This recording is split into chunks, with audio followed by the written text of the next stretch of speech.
What's going on, Cocker? Here we go. We're live for the first time for a new little series that I'm starting up where I'm going to pick the brains of a few other resellers and see what sort of information I can get out of them. So what I'm going to do now is bring up my boy, Matty, the Aussie flipper. What's going on, Matty? How are you, mate? Hey, legend. How are you, mate? Thanks for having me on. No, thanks for coming. It's good. Getting you on for the first one, so I'm pumped. Yeah. Very pumped to have a chat. I've been watching your stuff pretty rapidly over the last few weeks, and you're pumping out some awesome content. So I thought it's going to be good to have a chat to you, mate. So how you going? You traveling all right? Traveling all right, mate. Yeah, busy as ever, but all going really, really well. I was rapt to get your message about a week ago, and you said, "Can you jump on this live stream?" It's my first ever episode of Interrogation. So pumped to be the first guest, mate. But no, things going really well.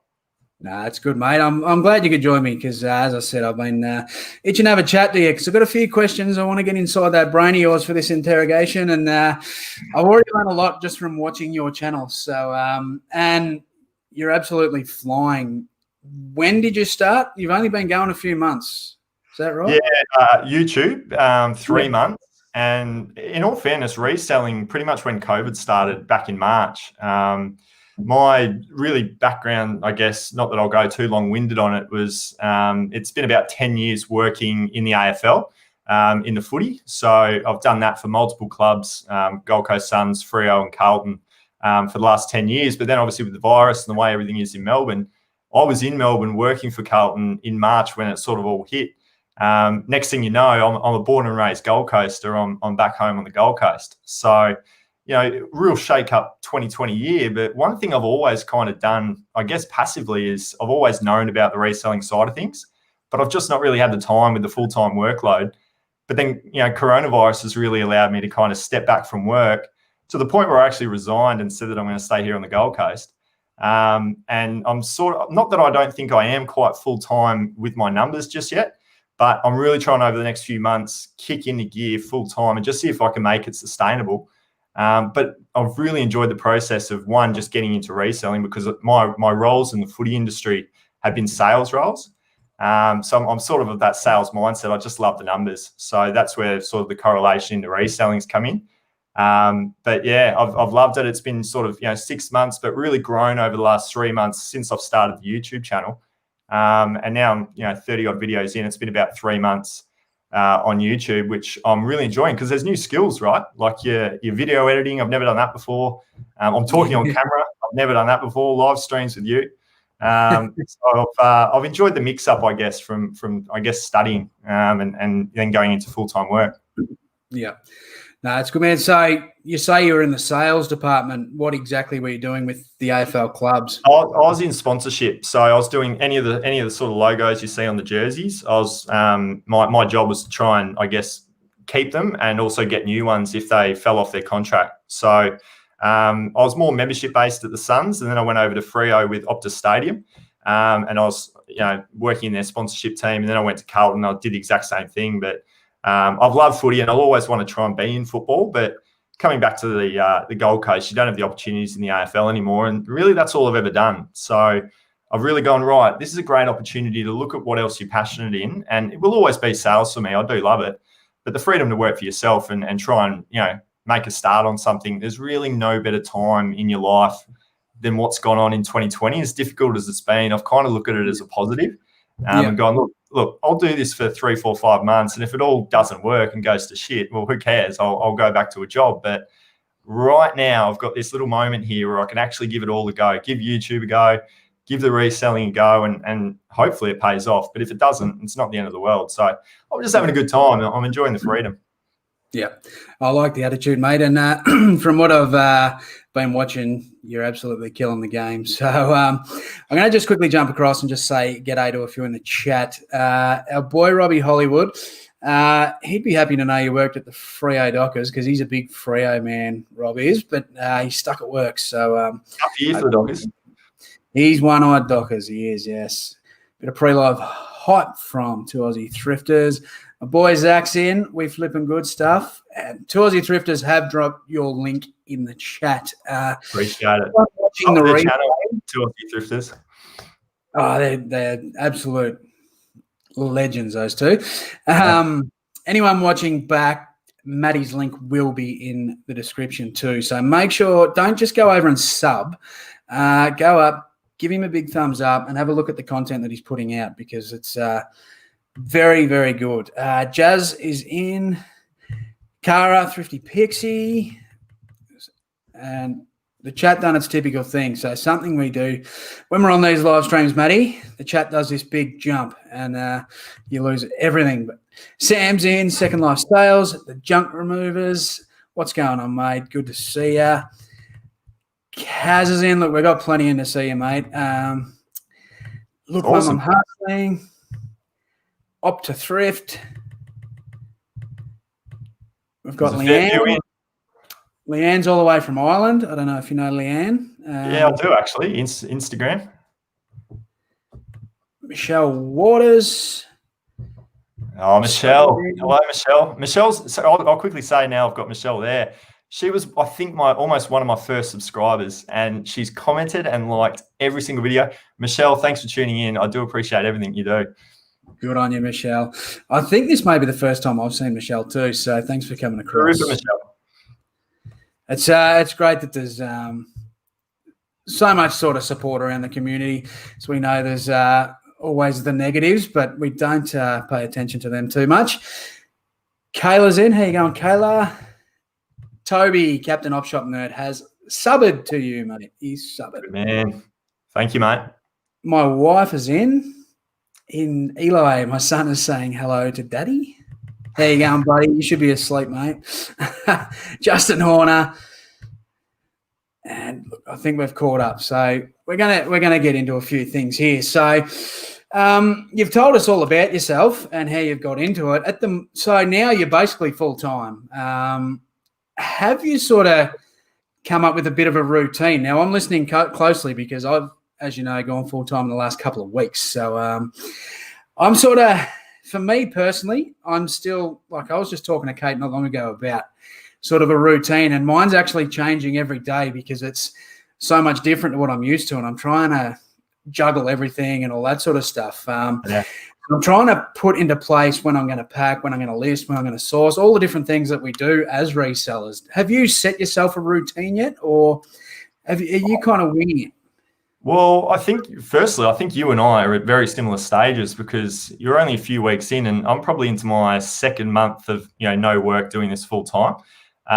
Routine for me was never really I didn't really try to establish a routine and say this is what I'm going to do when. It's kind of just evolved, over the weeks. It's just you've come to the same point of the week and you start to do the same thing.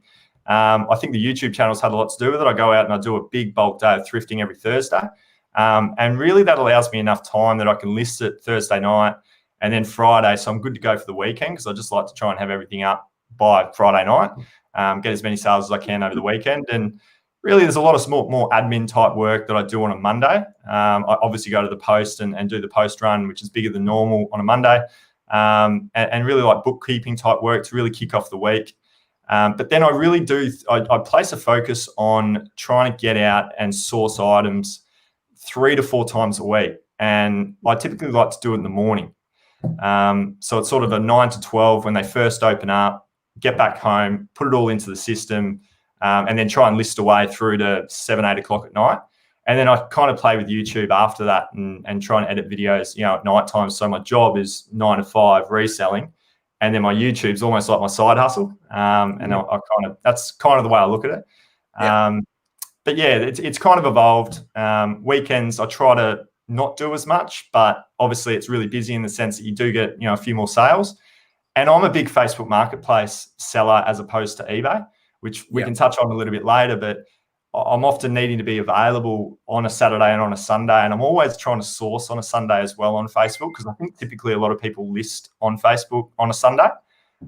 So I'm usually on my phone just, scanning around on a Sunday half. But that's sort of the routine's evolved, and look, it'll probably change, but right now it's working for me okay. But one thing's for sure, you give up your job, but this is, the hours that you put in, and certainly the hours that I'm putting in. I don't know how many you're ticking over, but I'm well over a 40-hour a week sort of a time frame putting into it. I mean, YouTube probably plays a part, but the actual reselling side of things, it's It's a lot of work, but enjoyable. Yeah, absolutely. And I think that's what I find. If you're enjoying it, it feels less like a job. That's what I was sort of, when I was doing the 12-hour shifts and all that sort of stuff myself and doing the reselling as well, I was already doing multiple hours, but the reselling was just fun for me. I enjoyed it. And sort of back 12 months ago, it was on much less of a scale than it is now. But when you find it enjoyable, it doesn't feel like a job. And I think that's the key. Like, I'd rather sort of earn 50 grand less doing this because I enjoy it, and you can sort of get by.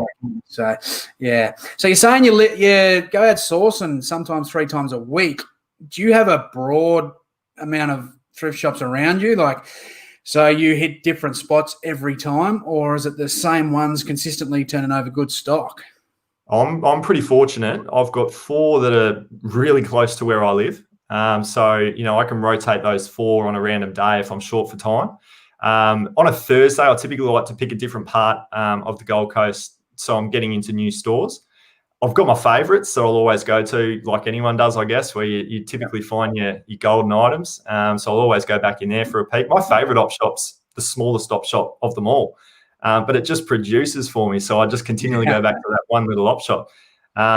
So, yeah, I do try to mix it up. But, look, I think time is so valuable, and you've really got to be making sure you're not driving too much. You're not, you know, tearing around town as much as you can. So I typically try to play with my 4 local. But I think to have 4 local op shops, for most people, 4 is a pretty decent amount to sort of play with. I kind of do that as much as I can, you know, every sort of, you know, 3-4 days a week. Yeah, beautiful. Kaz does have a question here, which is a question that I had as well. And you sort of just touched on that about you pick everything up on the Thursday and you smash it all up at once. Now, for me, and what a lot of other resellers have sort of come to learn, is to spread your listings out, list every day, consistency, all that. Now, obviously, you do a lot on Facebook, and we are going to touch on that soon. But with eBay, do you find that works for you if you just punch them all on at once, or have you attempted to spread them out, or what do you reckon? My process is I source my items of a certain day, and those items I just try and list before I'm outsourcing the next items. The thought for me of having a death pile and have them not available for somebody to purchase, I feel like I've wasted my time sourcing the items to begin with. So I've made it, and I guess it's a bit of there's certainly a discipline to it, because there's a lot of work when you're doing a big, you know, sourcing day on a Thursday. You're putting out a video, and then you're saying you're going to, you know, list for the rest of the night. And, you know, I'll stay up really late on that Thursday, but it's my mindset that everything's going to be listed for the weekend, and hopefully the results will come from putting in that hard work on a Thursday night. But, you know, I might only source 5 or 6 items of a certain day, but I make it the priority that those 5 or 6 items are listed before I'm finished for the day. And I know that I'm waking up and I'm sort of on level pegging with where I should be, and I'm not falling behind. And I've just tried to hold myself accountable to it. But, you know, if there's 20, 30, 40 items in a day, I'm probably not going to get them all done. But I guess the process that I go through is to really make sure that I'm listing, everything's listed, tick, everything's in the system. I know my numbers. It's all good to go. Let's go find some more items. That's kind of how I try to do it. Yep. No, I like it. It's very organised way of doing it. I like that, mate. If you don't like death piles, you'd have a shit fit if you walked into my house. I have a death pile in every room, and it's not a small house. But I'm sort of the opposite. I mean, I understand what you're sort of saying. The problem with death piles is that's a lot of money sitting there not selling, 100%. But I'm at the point now where I sort of said to Kate today, my wife, I'm probably not going to go outsourcing for a while, because I just got a lot of wholesale stuff in this week. I already had probably, not including the 400 vinyl I've got, probably 500 items I still need to list. So it's time to just get it up. It's time to get it up and not source for a while. So I want majority of that gone now, because I've got piles everywhere. So tell you what, right time of year to be loading it all in though. That's right. And I find with the death piles too, I've got stuff there from last year. It's you bring in the next lot and you make that a priority if it's a better item, and the rest just sits and sits and sits, and you never get it up. So I do like what you're doing, but sort of what I've learned with eBay. I'm mostly eBay at the moment, so everything I get goes on eBay. Facebook, I don't deal with a lot for selling, but I like to consistently list because I've found that kind of works for me. If I put X amount on, then I'm selling X amount. So Yeah. I'll just catch up with the chat a bit before it gets away from me. If anyone's got any questions for Matty too, drop them in the chat and he'll hook you up. So Justin thinks he needs a cool name. Justin Hornet. I like that, mate. The Hornet. Go with the Hornet. Noel, good vibes. Dougie's in. G'day, flippers. Look at that. He's got the Saints jersey on. You didn't work with the Saints, did you? Didn't work with the Saints. No. You dodged a bullet there. You're a doggies man, aren't you? Sorry, mate? You're a doggies man, aren't you? Oh, mate, I'm one-eyed doggies. So. Unbelievable. Couldn't tell by those strange photos behind you. So you're a Brisbane man too, aren't you? I've got to say that, Brisbane Lions, their three-peat in 2000, winning 3 flags. I've got to say as a young kid, I was a Brizzy Lions fan, but then, local team here on the Gold Coast, I've got to say I'm a Suns fan. And then I've got to say I'm a Dockers and a Carlton because I've spent some time. So I'm a hybrid fan. I'll watch any game of footy. Yeah. There's nothing wrong with that. Kayla, the church one always in your videos is the best. As long as I try not to close when you've been. Do you want to... Which is the church? I'm trying to think what the church one is. I'm actually not sure. The church one. Can't be too good. Leanne's saying when she started doing photograph and draft everything together, send them live gradually every day. It's working well. Yeah. That's something that I sort of want to do too, is kind of do a couple of full solid days of listing and so they can tick themselves over. It's then you don't have to do anything. Zach's got a death shed. I don't know. Do you follow Zach? We flipping good stuff. Have you seen his channel? Yeah, I have. I've spoken a little bit to Zach over the last couple of weeks. That's been the best thing, I guess, about the last few months is I'm slowly starting to meet and connect mainly on Instagram with everyone in the community. And I feel like I'm only just getting into it, but it's awesome to see all these familiar names. Yeah, it's good. I've found with this community, mate, they grab you and they bring you in, and everyone's friendly. Everyone I've met's friendly. I chat to quite a few people now, and there's a lot of people I can call good friends. So, and the best thing is we all have the same interests, because if I'm sitting around with me mates and me family and want to talk a bit of reselling, they don't give a fuck, to be honest. No, my mates don't like it at all. I don't know. I've got like one of my mates, he's kind of interested in the toys and the collectibles and all that sort of stuff because he's into that shit. But if I'm picking up clothes and shit, he couldn't care. So I'll sell a pair of dirty old Asics for a $20 profit and go tell my mates, and they really don't give two hoots about it. And I'm one of the most excited people in the world. But just the concept it gets me excited anyway. Good discipline, Matt. That's Sam. Lies, Kate. Don't believe it. I can't even remember what that was referring to now. I'm that far behind. Here we go. Our whole house feels like one giant death pile. It is. You do. Look, I've personally just coming into it, I've heard so much about the word death pile and the fact that everyone's got one. And I think that's why I'm trying to do what I'm doing. And it's probably going to catch up on me and I'm going to have one soon. But it doesn't see well. This box that I've got here, so anything there on that right hand side is basically listed items I don't have to worry about. So it'll come in on this side, and I try to get it there by the end of the night. And if I'm waking up in the morning and I'm still seeing it over here, I'm not very happy. So fingers crossed the next few months it doesn't build on that side. I found the whole COVID thing made me appreciate a death pile too. Like down here in Victoria, getting locked down. Well, Australia-wide for some time, everyone kind of ran out of sourcing options, and it made it a little tough. So having stuff there on hand was handy, but you can't predict the pandemic, can you? So true. My death pile were in the rooms of the house until the wife put the foot down. Now I have 2 sheds. Love it. 2 sheds, and I hope one of them has a bar in it, because shed everyone with a bar. Gotta love it. Don't know why my comment said good vibes. Another Saners man in here. Jeez, few Saners. Dogs stole a flag from the Swans. And Ooh. wasn't it good? It was a Best big game, team on the day. Yeah. Mossy's in. G'day, Mossy. How are you, mate? G'day, Mossy. How are you? Adelaide Crows are the best. Do you have any AFL Guernseys? I do. I actually picked one up just yesterday, a Essendon 2012 jersey. So that one's there ready to go. I think I've just listed that on eBay. And I actually found in a video only, I think, a week or two ago, a 2016 Brisbane Lions Indigenous Ground jersey, both out of the op shops locally. So, you know, 2 in the space of 2 weeks. I think I paid 15 for the Lions and 10 for the Bombers. So getting them pretty cheap. Anything AFL, anything sports jerseys of any kind. Had a big haul today. My recent video is actually just on some jerseys I've picked up, but almost no matter what quality it's in, unless it's obviously damaged, I'm going to try and get it. Fakes even sell well for me. So, love my jerseys for sure. Yeah. The fakes, I hope you don't put on eBay.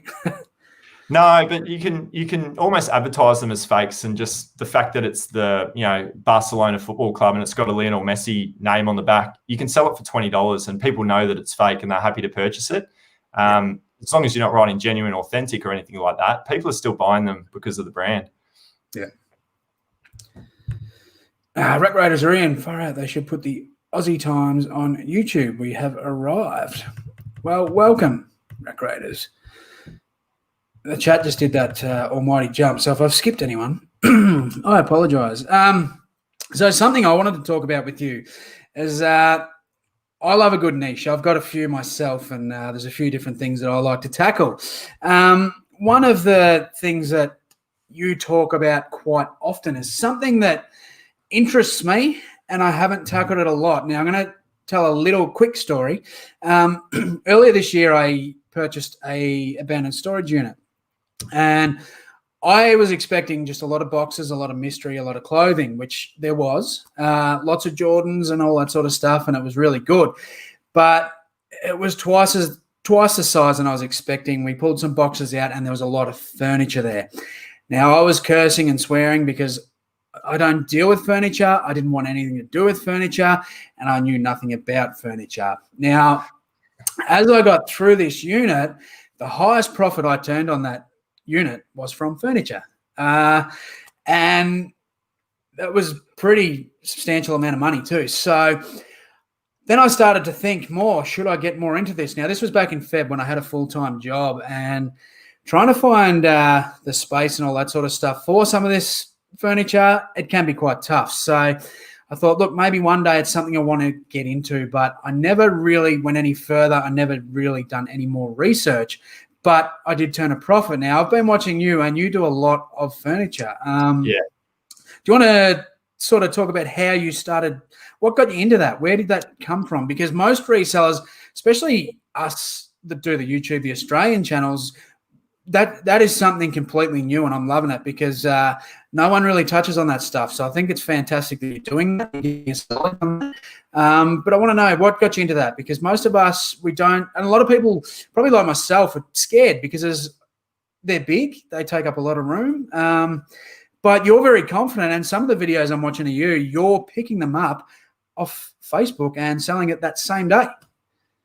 Same day sales. I think that's probably been the best thing for me with furniture, is that the sales cycle for furniture, if I've still got a piece of furniture after 5 or 6 days, I'm disappointed that it hasn't sold. One, it's incredibly high profit. The way it all sort of started for me was I just had furniture within my own apartment that I needed to personally just get rid of. And I looked at that piece of furniture and listed it for $150 odd, and it sold for $150 odd. But I wasn't aware that by searching for new furniture items for my apartment, that I was seeing similar items that I was selling for $150 available for about $50. So I thought, and this is back, at the start of the coronavirus, and I thought, all right, well, I'll buy that because I've just literally sold my own, set of bedside tables. And it's only through that past experience of my own items that I've started to just source off Facebook Marketplace those low-end sort of $40, $50 items that I just know are real quality, but people just want them out of the house. Think about it. Everything that you just said then, it's big, it's bulky. They don't want it around. They want to just clear it out, get rid of it. but the stuff's worth a couple of hundred worth of dollars. And obviously your past experiences has proved that as well. So very early in my reselling, it almost kind of focused solely around furniture. And then when I wanted to branch out and do this more full time, that's when the shoes and the clothes actually kind of came in as a bit of a top up. But I was, in peak periods selling 4 to 5 pieces of furniture by buying it that week and selling it that very same 2, 3, 4 days after listing it. I put a bit of time into making sure it's clean, and I try to talk about that in the videos to prep and clean and make sure it's presentable. And then I really think photos are obviously crucial for anything that you're listing, but for furniture, if you can position a piece of furniture well, it's just gonna go. I actually look for the really bad listings on Facebook with the really poor photos and try and look at the actual piece of furniture that it is. And I try and strike on those because I know that while it is still a good piece of furniture, other people are passing on it just because it's a bad listing. So there's a real kind of, I guess I'll put a video up. There's an art to Facebook selling, and there's also an art to Facebook buying. There's a few little intricacies there that you can really sort of play with to get a better result. But you've really got to buy it in the first 60 minutes. I stress that every single time I do a video on furniture in my what solds on a Sunday. I say I've bought it within 30 minutes of it actually being listed. And I think that helps me when I go to resell it on Facebook. I get a lot of people say, Matt, you're buying it off Facebook and then you're relisting it on the very same day on Facebook. Aren't you pissing people off and pissing off the seller initially? That's probably the biggest question I get off YouTube. But I think there's a really crucial element there that I'm buying it within that first hour. So if I'm picking it up at midday on a Tuesday, there hasn't been too many people that have even seen it. And then I'm able to relist it and obviously list it for what it's actually worth, and it gets picked up really quick because I'm buying those sort of items I know turn over really fast. But typically it's a $50 purchase. I don't try and spend too much more than 50 or 60. And I also try and buy furniture items that I can readily throw in the car as well. Because I don't have a massive car to put in, big dining tables and these sorts of things. And I don't have a heap of space around the house either. So I'll buy bedside tables that I can pick up and just throw in my own bedroom. And then I know within the space of 2 days it's gone. So I'm not really housing it for too long. So yeah, it's 50% of what I earn is furniture. Yeah, no, I love it. And I think that's a good thing about us as resellers. You kind of have to have your little niche and something where you do bring in 50% of your profit from that thing, because it's something you know well, and it's paying the bills sort of thing. So that's really good, man. So let's give us a little bit of a lesson on furniture. When you're looking for, you're going to turn stuff down. You do with anything you pick up, but what are you looking for mostly? Are you looking for certain brands of furniture? Are you looking for vintage? All that sort of stuff, or does it just have to look presentable, be a quality piece? Well, and what is quality, right? If you're not sure, you don't really know, I guess. But when it comes to furniture, for me, certainly the white, anything white. I don't know if it's a Gold Coast thing or if it's a nationwide, or I don't know what the case is, but certainly where I am, anything white, sort of Hampton style, it just flies out the door. It's one of my fastest selling items. So I'm always sort of flicking through Marketplace, looking for any sort of white, TV units or bedside tables. And I know that they're just going to move really quick. If you get a veneer or if you get a laminate type bedside table, that's going to be typically a cheaper type of piece of furniture. So I try and make it solid wood. Pine isn't as good. Tasmanian oak is amazing. So, knowing what sort of solid timber you have helps. But yeah, really for me, it's just no damage either. If it's got any work that needs to be done to it, which a lot of people have their own, jobs where they'll actually refurb the furniture and they get a bit of a kick out of spending some time on making it really nice and repainting it and things like that. I just don't have the time to do it really. So, I'm buying the items that are ready to literally just put a bit of sugar soap on and then throw it back up and sell it as is. But yeah, quality for sure, white, black as well, just white and black. And then really as well, just a little piece of just something you might personally think is unique, because generally somebody else is going to think it's unique as well. And that strikes a chord with somebody and they buy it. So nothing too generic. IKEA furniture sells really well as well. So when you were speaking there about, do you know the price of the furniture or do you look for certain brands? I personally don't, but I do know that I can really quickly search a piece of IKEA furniture, and I also know that it sells really fast as well. I've even bought pieces of furniture that are $220 retail that I've sold for $180 because it's just been in perfect condition.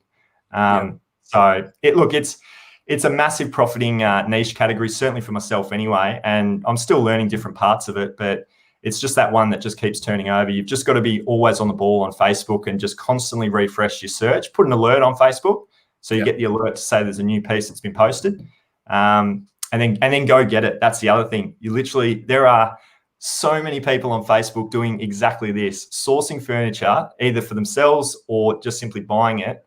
And you've really just got to get in the car and go. Just go and pick it up and be there in 30 minutes, or it could get taken from under you. There's been a few times where that happened. So it's a real game. I find that myself here, and we're only a lot smaller population than what you'd have on the Gold Coast. So, and stuff, there's people on there, especially now with everyone being locked up. Me being rural in Victoria, Melbourne's all locked up and all that sort of stuff, but we're still allowed to go out. But a lot of people, we're on restrictions, so people are just constantly on Facebook and they're going to pick it up because they're allowed to travel over 5K. So you got to be onto it. And I do the same. I save searches, but look, I'm not quick enough all the time. My advice to you, if you're wanting to get, or anyone wanting to get into furniture, is just do one item. Just go and find one piece of furniture. Don't buy any more until that item's sold. And try and pick it up for no more than $50. Keep it at the place. You're not going to store up a heap of storage issues at the house, and just see how it goes, because you're typically going to hopefully triple that 50 into 150. Yeah, I like that. With Facebook, because you do deal on Facebook a lot, do you just use your personal profile all the time, or do you have a couple of Facebook accounts, one for selling, one for your personal life? Nah, personal account. I've got about 150, 200 odd items listed. So if somebody went on my commerce profile to have a look at what I've got, they would see, like an eBay account, every single listing that I've got available. They'd probably know that I'm a reseller.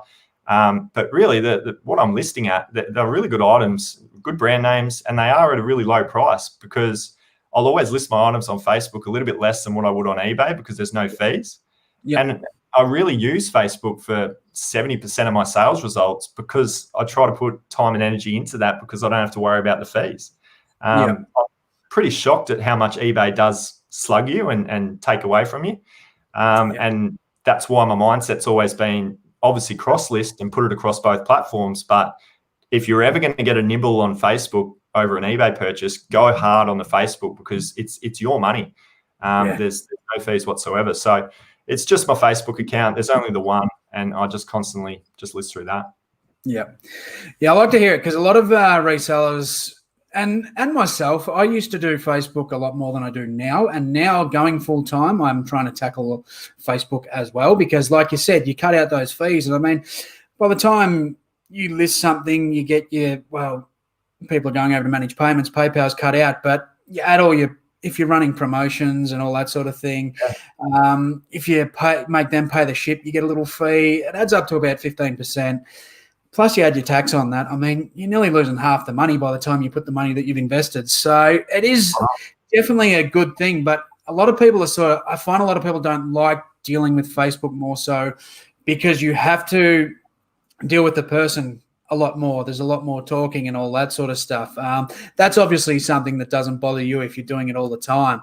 Do you get a lot of dickheads on there? I mean, we get dickheads on every platform, but do you find...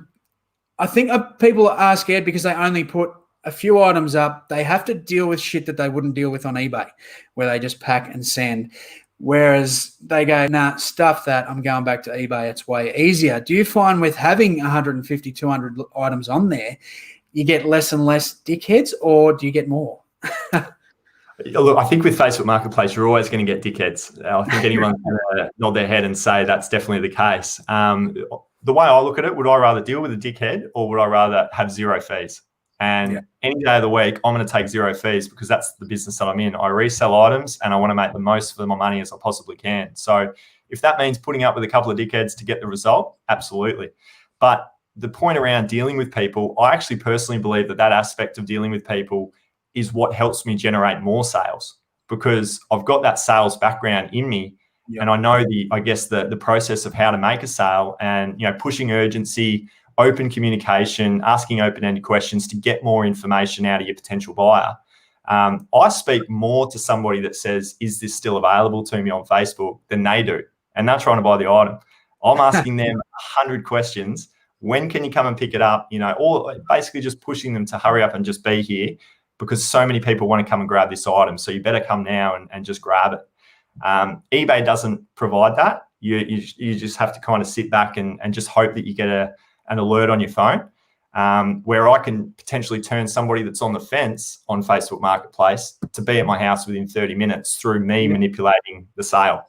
I guess people that aren't in sales type environments, probably, you know, with a work type role, probably don't understand that concept of benefit that Facebook gives you. But just literally doing sales every single day for my entire life, I love Facebook Marketplace in the sense that I do get to speak to people every single day. Just helps. And also with the Facebook, like the listings that you speak of, is it all there? It is. And people actually go through that commerce profile. And someone the other day bought 5 pieces of clothing off me by just scanning through it all. So I'll often tell people on the chat, was there anything else that you wanted? Go check out the rest. And you can get some big clothing sales results as well. So look, I absolutely love it. I'll continue to use Facebook Marketplace. And I think there's going to come a point, though, when they start putting fees into it as well. I think Facebook are you know, they're clever enough. It's only been around since 2016 Marketplace, so it's pretty new. And I can just see this evolving with online sales and the rest of it. There's going to be some membership, or there's going to be some fees. Something's going to come in soon is my prediction. And I just want to cash in while I can now, while it's just zero. Put in the time, put in the effort, and get the result. Yeah. I like the way you look at it. I'm definitely going to tackle Facebook a lot more myself. I have done some little niches that I get into and that I sell in. I'm involved in communities and all that sort of stuff. So I can pick things up, and I know who's going to want it. So I can kind of contact them rather than going through a marketplace. Do you find that instead of marketplace, do you tackle a lot of Facebook groups? Because that's what I find better. I'll try and advertise in that specific market rather than to a broad audience. Do you do that, or is it just all marketplace? Look, funnily enough, I've only just started doing groups this week. I had never done a group. I've joined a heap of groups, but I've never actually posted. This was back when I was trying to just simply buy off Facebook Marketplace before I was into reselling. So I didn't have to go out and try and collate a bunch of Facebook groups to speak to, because I'd already pre-existingly subscribed to them all. So just this week, there was actually a couple of really cool messages off Instagram in the conversations I had there with resellers that said, do you, like what you've just said, do you go into Facebook Marketplace groups and sell there? And I've always said, no, I don't. But this week I've started to do it. I probably don't have enough data, I guess, on looking at the views, saves and shares to know as whether or not those items have picked up more views as a result of it. But what I will say is that what I've seen off my eBay listings versus my Facebook Marketplace listings, on average, there's probably more eyes looking at my Facebook Marketplace than there is on my eBay. And I'm also starting to see a lot of interstate people on Facebook Marketplace requesting postage, which, you know, I think for the average person, they just think Facebook Marketplace is local, but it's people searching for a particular item. And if you've got a Brisbane Lions 2016 Indigenous Guernsey that somebody wants in South Australia, they're going to search Facebook Marketplace for it and pick it up anywhere. And if you're putting in your description that you post, you know, I think there's just, personally for me, there's been more eyes on Facebook, and that's where I've just been putting all my attention. Yeah. No, I like that. That sort of comes in. That was coming into my next question about posting things, but you've just touched on that. So I was curious on that too, if you had many people contact you, because I know personally I have had a couple, but that was in specific markets. So yeah, no, good. Up with the chat, so I apologise to the chat. We got 55 in, so that's good. And Drew's all over it for us. Don't forget to smash the thumbs up and sub to my boy Matty, and check him out if you haven't already, because he's putting out some ripper content. If you want to learn more about furniture and selling on Facebook, he's your man for it. Megan's in. Good to see you, Megan. Junk removers, a bit cold in Ireland. And then Zach has dropped your link. So thanks for that, Zach. Thank you, mate. Anthony, no wonder I can't find anything good when I hit the oppies. You go to the same ones I do and just saw on your videos. So a bit of competition there. You're cleaning them out on Anthony. So you got to get in 3-4 times a week, Anthony. I'll see you in there. This is another bloke that I see pick up a lot of furniture. Christian picks up a lot. He's in Melbourne and he's flipping it. And I've noticed the exact same thing when he does the furniture. It's going quick. He seems to be – he'll put his – I don't know if you follow Christian on Instagram, but he I'll have to. Yeah, get on him. He puts up some good stories and he'll – yeah, same as what you're saying. He'll pick it up that day and he'll move it on. So you do. It's so quick. That's great, yeah. 50 on the chat. Get that farmer. Retro Rescuers around. What up? Good to see you. Everyone's saying g'day. Mention Aaron. Does having this spanner next to my name mean you're cool? It does, and it means you can kick the trolls out, mate. You can. We haven't had the trolls tonight, but if they do show up, I reckon Mitch is probably the best one to tackle them. No, Kate's done something. I don't know what she's done, so she's kicked someone out, or maybe I'll take that spanner off her. She doesn't know how to use it. She's booting people off. Personally, I think Facebook make enough money running out data. Always a chance I want even extra greedy is Facebook after all. Yeah, I agree. It's interesting. I never really thought of Facebook in that sense to sort of go down that path with fees, but the way you've touched on it, I think it could be a future thing for them. And like you said, cash in now where you can, and if you've got the right stuff to put on there, it's so true. I mean, it's always got to be quality items that will sell. I mean, you've got to know your niches that move really well. But I think it's also paying attention, like anything, like you would on eBay or any other platform. Pay attention to what is getting the views. You know, I'll list a piece of furniture, and not only will it sell, but it would have had a couple of hundred people view it in a 24-hour period. If I put a pair of board shorts on leading into the summertime, I'll get 70 or 80 views. But if there's something else that only picks up 1 or 2, then I'm probably not going to buy that item again. So obviously it's paying attention to what is moving pretty well. But keeping an eye on your listings is pretty important, I think. Yep. Zach saying here's there's a Google marketplace coming to the USA. I heard that one. It'll be interesting to see how that goes. Yeah. Jeff saying, thanks for the idea of the groups. Just joining the racing sim group, which is his niche. Nice. There you go. Hopefully that helps you out. FaceBay.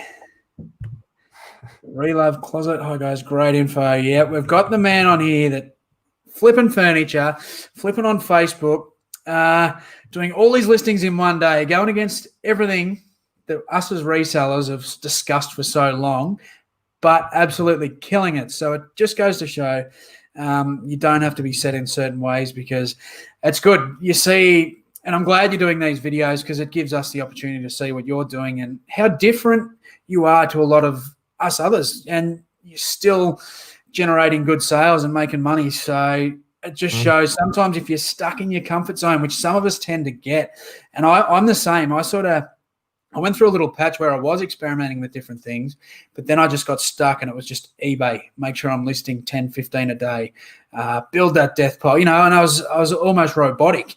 It's good to see channels like yours, someone that actually goes against some of the rules and makes you step outside of those comfort zones. So it's good to see, man. So keep pumping that. I love it. Charlie's in. G'day, Charlie. Hey, Charlie. Well, I use Facebook for most things, but then eBay auction when I think more of the value. Yeah. So do you use the auction function much on eBay? I don't. No. I'm just buying now. If there's an item, I think I'll pinch a few more dollars and I'll put it as an auction. But really, it's everything. Almost 99% on buy it now. Yep. Stuck making chutney for Buckle & Co. Yeah, Zach.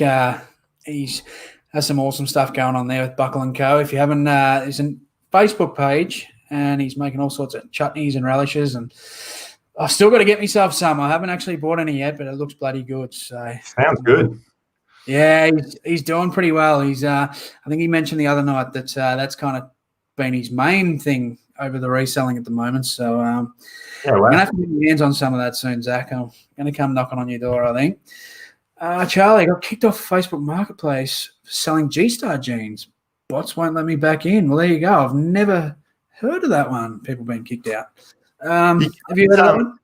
You can't list certain, why I don't know, but like you can't actually put Ralph Lauren up on Facebook. They restrict the listing and they don't allow you to put it up. And you can't even actually go and dispute what the item is. It's just the genuine authenticness of a Ralph Lauren polo potentially being counterfeit. That's why they don't do it for those certain brand names.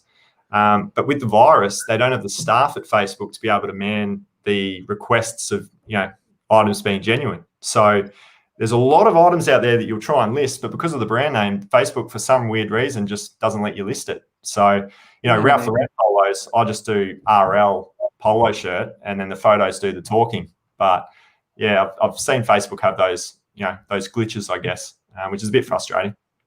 Yep. Junk removers. Don't put all your eggs in one place. That's right. Doing car boot markets, Sunday markets, Gumtree, Facebook, Canto, and other free marketplaces. Yeah, great advice. Great advice. He's touched on Gumtree there. Do you sell on Gumtree? No. I need to get into Gumtree. I don't touch Gumtree. I've never looked at it, which might surprise people considering I'm on Facebook so heavily. But I personally just, it's my own opinion and it could be wrong, but I just don't think there's as many eyes on Gumtree as there is on something like Facebook. So I've just put my attention there. But if I'm going to try and grow and build, I probably need to start sourcing off Gumtree, because there's probably a heap of good furniture there that I'm just letting go. Yeah, I reckon there would be, because I spent a bit of time sourcing on Gumtree for a while and actually picked up a lot of good stuff, because, like you said, it's I think Marketplace now has just taken over Gumtree. It's basically killed it. And it just seems there's a lot of, I find it's just a lot of the older blokes kind of, in their 40s and 50s are just too stubborn to get on Facebook. They don't want to borrow Facebook. They hate it. And they're still running with Gumtree. It's basically like maybe 6 years ago you went back and you were looking at the local classified ads. Those guys have moved to Gumtree now. So they're kind of 5 or 6 years behind us. But so there is, I find it good for sourcing. So, but with your furniture, man, I reckon one of the pieces I moved was actually on Gumtree. So yeah, okay. I'm gonna have to do it. I'm gonna have to jump on, because there's too much that I'm just missing out on, I reckon. Yeah, and it'd be easy just to do a copy paste cross list. Very easy. True. Great way to for anyone out there that wants to, I guess, buy furniture but they aren't comfortable listing it back onto Facebook, because while I'm okay with it, I do it every week, and a lot of questions I get is, do you get much backlash from people? But I personally haven't had any backlash. But I think a great way to sort of counter that is to cross list from Gumtree to Facebook. Keep it local. You can still move your furniture. You can still do furniture. But if you're not comfortable relisting on the same platform, that's obviously a great way to go about it. Yeah. Forest Vintage wasn't allowed to show Barbie doll butts on his Facebook post not long ago. Bit of nudity. Trouble listing Tommy Bahama and Nike on Marketplace. Just space between the letters. There's another. Yeah, that's a good idea. That's a great idea, actually. I hadn't thought of that. Zach wants a factory. Gumtree is a great place to buy, in my opinion. Sadly, selling hasn't been that good for us. Yeah. I think that's the might be the way. So if anyone's not on Gumtree, download that app and just have a flick through some of your own niches and see what's on there. Because Cara is the same, loves Gumtree. Bring back Gumtree. I found Gumtree myself. The only thing I didn't like, if I was getting people coming to my house to buy stuff, I'm a little bit on the paranoid side. So with Facebook, I can scope out their profile, and if they look like a bit of a dingus, all right, I'll take it to you, mate. I'll drop it off. That's a bonus with Facebook, whereas Gumtree, you actually don't know who you're dealing with. So that's the only negative I find with that. I think a really good thing with Facebook too, that I'm only just starting to bring into my game, because I'm now doing it full time. I think the standard process of Facebook is you've got to assume that your buyer's coming to you. But I think a lot of time you lose sales on Facebook because people are just lazy, right? So they don't end up coming. I'm starting to bring in the concept of delivery and commuting and making it a part of my day to fulfill the sale. And I'm finding that I'm getting a few more sales out of it, saying, look, if you're within 5-10 minutes, I'll come to you. It'll be a $10 delivery cost and, game on. So I've been able to get a few more sales that way, which again is very different to eBay. You're delivering the service of it's going to be at your door on the very same day that you want it. And I think that brings in a lot more people as well. So it's another good tactic for Facebook. Yeah, that was something I thought about because, as I've mentioned, I want to do a lot more on Facebook now that I am full-time. And something I actually thought that I could put into my sort of weekly schedule is if I was to be selling on Facebook is to pick a couple of hours maybe on, say, a Thursday morning. I'll pack my parcels, go and drop them off. And then anyone that's bought things from me from the week from Facebook, I do a drop. So then I can plan a little route, go around and drop them all, big circle, come back home sort of thing. So, I mean, that's an option too. And that's probably something that I will do because me personally, with a lot of stock at my house and you don't know who's coming around, it's sort of been the same with eBay. Some people have asked to come and pick it up and they can see everything I've got. They can see the value of the things that I got in my house. That's probably me just being over paranoid, but at the same time, sometimes you got to be. So then I'll say, look, nah, I'm not doing the pickup here. I can drop it off to you. I done one the other week. So, but I figured if I do Facebook Marketplace, that might be an option for me in the future. Is that something that you sort of do, similar thing? I'd tell you I've just started to think about that as a really good avenue to go down to generate more sales, basically. I think if you're thinking about the customer and what they would want simplicity of just having the item as quickly as they could get it, like anything. And if you're just spending all your time trying to make as many sales on both platforms as you can, I think the beauty of Facebook is that you can literally play within a local radius and you could, script your description to say free postage within a local radius or $10 postage for, basically just let me know your suburb and I'll work out whether it's free or a small fee. You could put in, like with eBay, that free postage model where it's a free delivery model, but you've just put in an extra $5, $10 into your listing price.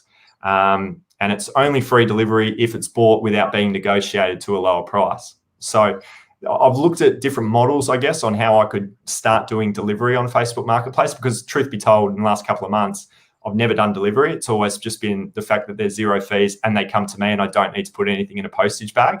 I think that just is another, I don't have 1 or 2 hours on a Monday where I'm just constantly packing up bags. They're literally just rolling up to the front door of my house, which is, I think, a huge benefit to Facebook. But then it's just adding to that. It's like, all right, well, you're missing 1 or 2 sales because people are just too lazy to come to your door. Why don't you go to theirs? Because that's your job. You're trying to sell what you can. So, look, I've only done it for the last 1 or 2 weeks, putting it into my descriptions. And I think it's come about for me because I do it for furniture. Like, people don't have the vehicles to pick up the pieces of furniture.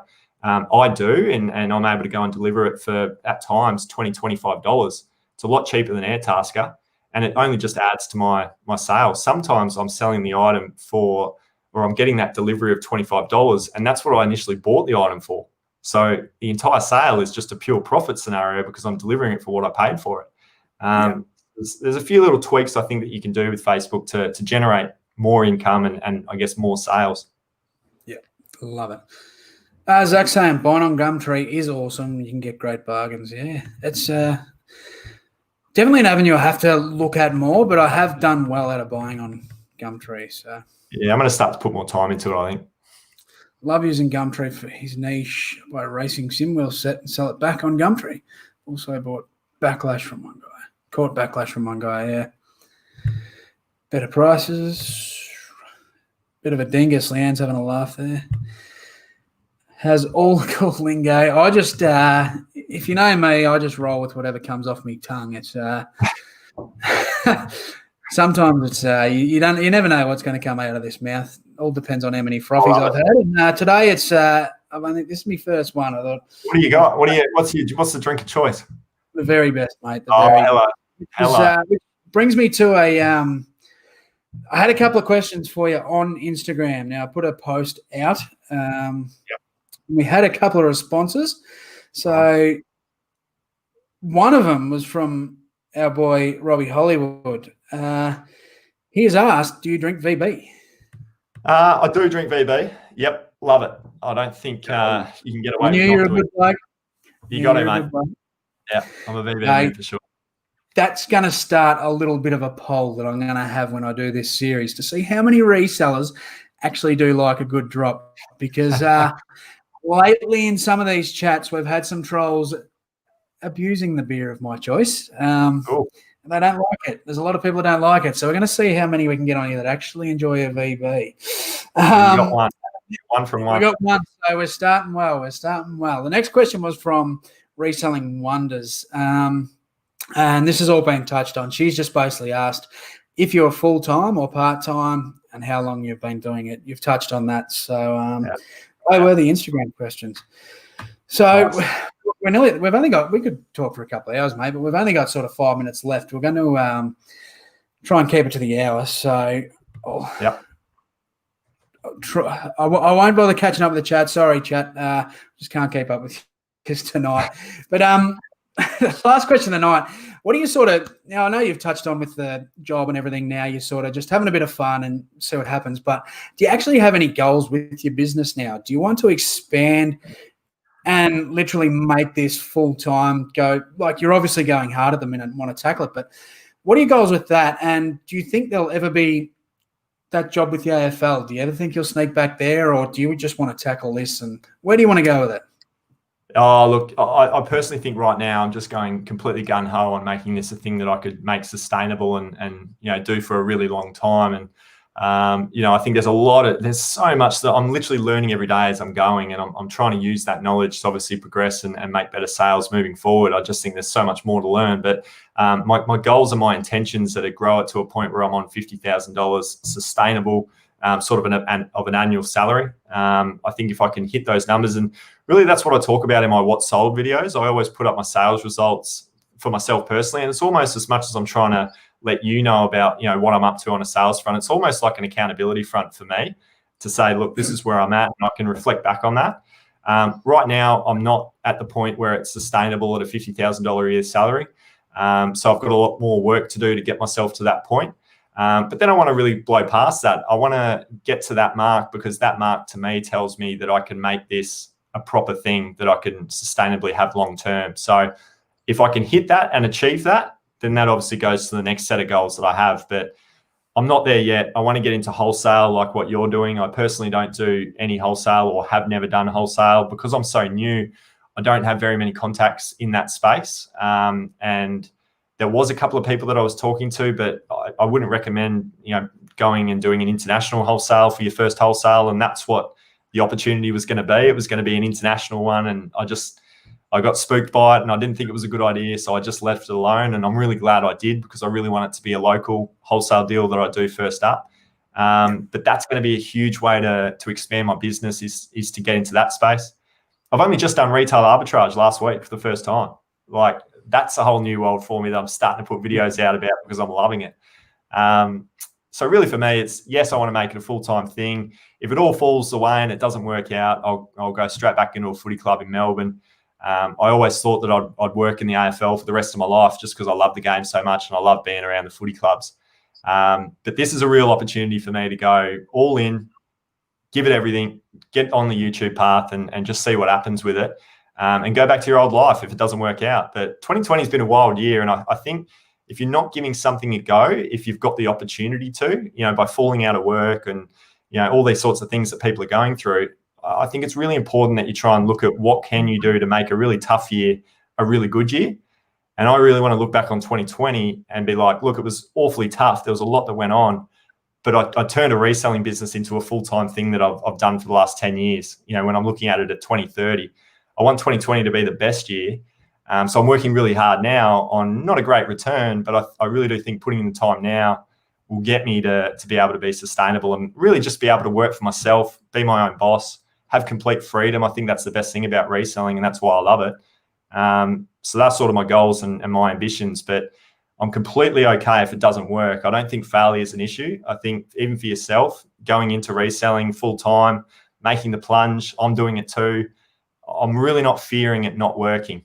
And I think if you don't fear it, if you don't fear the fear of it not working, you're going to go a whole lot longer to actually succeeding. So yeah, I'm pretty pumped to watch your journey as well, because you're sort of on the same page as me. So I want to keep chatting away with you and hope that you're doing well. But yeah, it's just a fun game. I've just had so much enjoyment. And a lot of people say it's addictive as well, reselling, and it really is addictive. I'm just hooked on the options more than you'd ever believe. I love it more than anything. And 6 months ago, I've probably never stepped foot in an op shop. I'm that new to it. But I love it. It's been a lot of fun. It's good. I really love your approach, man. It's you're just full of positivity, and that's what I love. It's you know what you want, and you're pushing to get it. And you're prepared to fail if that happens. I mean, everyone's going to fail. It's simple. Everyone's going to fail. You're going to fail at different things. I've failed many times, but it's how you sort of present yourself after it. And obviously, you're in the right headspace, and you're doing well with that. So, absolutely loving it. Look, we're about to wrap it up. With YouTube, where are you at with that? You're pumping videos out and you're growing quicker than I've seen anyone. And that's a credit to the content you're putting out. Where did that come from, and what made you want to do YouTube? Especially so early with the reselling. It's a lot of people sort of get pretty nervous to jump straight into it, but you just jumped in and you just putting out knowledge bombs and full of confidence. I'm loving it. But what made you actually want to do that? Was that to track your journey, or? There was two parts to it. One was tracking my journey and just documenting what I'm up to, so I can reflect back and see that very first horrible what sold video that I did in Perth, where I sold 3 items out of the house for $170, and I thought I was the king of the world. That I had to put a video out about it. But I really just want to look back at that when I'm 100 videos into it and I'm sustainable on that 50,000 I speak of, and really see those times where it was really tough during the virus. But the way the video is, or the way the YouTube's really come about for me as well, is that I just think so many people are without work right now with the virus and the way that it's going down. And if you are without work, reselling is a way to immediately, almost with no dollar down, get into something that's going to generate you a bit of money. And it might just be one day a week where you just focus on a Sunday going out to the op shops and listing a few items. But I did a video on Thursday or Tuesday, I think it was, with the $50 challenge. And the sole purpose of that video was to show you that you can start with really not a lot, and you can generate a quick $100 or $200 of profit that's in your pocket in a very short time frame. And I'm really just trying to put out videos to show people how to make money in a really tough time with the virus. And in doing that, it motivates me and spurs me on to keep working really hard, so I can bring you great results, bring you great items that you can go out and find for yourself and sell for a profit for yourself. And hopefully have done really well on my personal side of things, but also done really well on the stories that I get on Instagram. When there was a guy in Spain that bought a pair of bedside tables in Madrid, and he sold it for €30 into €60. He doubled his money, and it was all because he watched a video about me flipping furniture on YouTube. And that was really early on in one of my first videos. And that's kind of always held with me, that you really can influence people all over the world in a really tough time of year when the pandemic's on and everyone in the world is affected. I just think reselling and YouTube and talking about videos to help people out there is just been a really cool avenue for me to get into, and just hopefully just try and spread some good knowledge and help people out. No, I love it, mate. We've got Matt encouraged me to start reselling a few weeks back. Already made $1,600 by selling stuff around the house. Made my first reseller. Yeah, that's good. And that's good that you're helping people do that. You're motivating people, and that's what this is all about. That's why we do this stuff. We're a part of a good community, and everyone gets around each other. So absolutely loving that. So look, it's been good talking to you, mate. Very happy to finally have this chat. Now, I'm going to get you back. We've got Reseller Wars coming up on my channel soon. So I want to get you back for that. We'll get you back on the Reseller Wars.